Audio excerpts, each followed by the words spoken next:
Bonjour à tous. Alors aujourd'hui, je vous présente ma Maserati 4200 GT que j'ai depuis peu. Elle a existé en 3200 GT avec le moteur Maserati, distribution par Courroie. Donc celle-ci, c'est un moteur Ferrari de 390 chevaux donc, et elle a la particularité d'avoir une distribution par chaîne et d'être réputée plus fiable. Donc c'est pour ça que mon choix s'est porté sur cette 4002, bien que la 3002 soit une super bagnole et a priori tous ceux qui l'ont en sont très satisfaits. On la reconnaît la 3002 avec les feux boomerang à l'arrière qui sont vraiment plus sympas d'ailleurs. Euh, Moi, ce qui m'a plu particulièrement sur celle-là, c'est le combo en fait gris intérieur rouge quartier. D'ailleurs, c'est une peinture. Je me suis aperçu que c'est une peinture personnalisée puisque quand on regarde l'étiquette qui se trouve sous le compartiment moteur, en fait, ça renvoie à une peinture hors catalogue. Donc, elle a des petits reflets un peu violet, bleu-violet. Et c'est vrai que je l'avais jamais vu de cette couleur-là. Donc l'intérieur rouge quartier, donc les cuirs sont vraiment en bon état et de bonne qualité. Le seule chose qu'on peut déplorer à l'intérieur, et ça vous le verrez si vous fréquentez un peu les forums et même sur les propriétaires de Maserati en parlent beaucoup, c'est ces boutons en fait d'autoradio et de console centrale qui deviennent collants, qui s'effacent. Donc moi j'ai tout regravé au laser. Je ferai une vidéo pour expliquer comment j'ai procédé.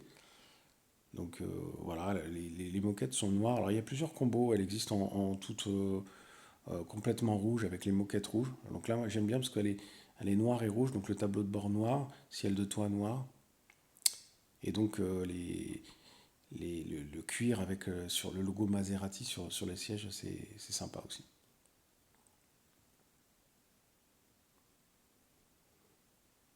Donc elle a la boîte Cambio Corsa, donc boîte robotisée F1.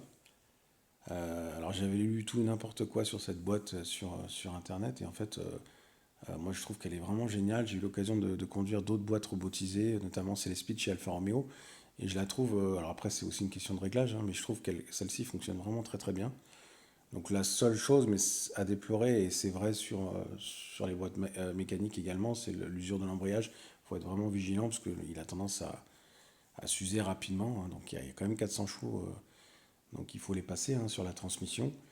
Euh, Ça coûte à peu près 4 500 € pour le refaire, donc il faut s'assurer à l'achat que ça a été fait. Moi, l'usure d'embrayage est à 5%, donc j'ai la facture, l'embrayage a été changé.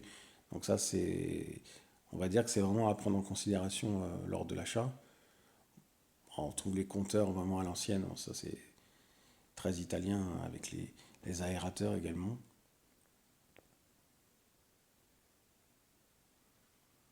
Bon, l'autoradio il est un peu daté, mais ça fait le job, le son est pas trop mauvais.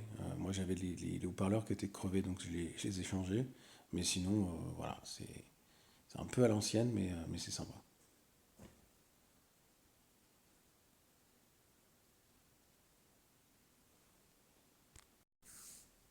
Alors le coffre est pas immense, hein, mais on peut mettre une ou deux petites valises. Ici on a le chargeur de CD, donc j'ai oublié de préciser, mais elle est de 2003, donc elle a 20 ans, on a la technologie de l'époque. On a donc au niveau de la batterie un coupe-circuit, donc pratique quand on ne se sert pas de la voiture pour éviter que la batterie ne se décharge. Voilà, on a les doubles sorties d'échappement de chaque côté avec un son démoniaque, Ferrari. Donc c'est une voiture qui a été dessinée par le designer Giugiaro, donc célèbre en Italie, hein, c'est lui qui dessine tous les chiottes des hôtels. Non, je plaisante, vous le connaissez certainement, je ne le présenterai pas.